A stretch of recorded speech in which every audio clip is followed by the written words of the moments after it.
Құрманов Жангелді Жүгінісұлы Семізбай кенішінен наставник номинациясын ұтып алдым. Жалпы уран саласында 32 жыл менде. И осы РУ-6 мекемесінде 18 жылдан бері жұмыс жасаймын.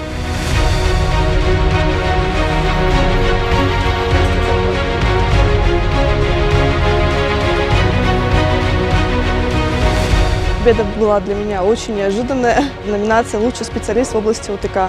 Және де бұл мен үшін бір үлкен мотивация алдыға қадам басу үшін. Я очень рада и счастлива, что я сегодня здесь.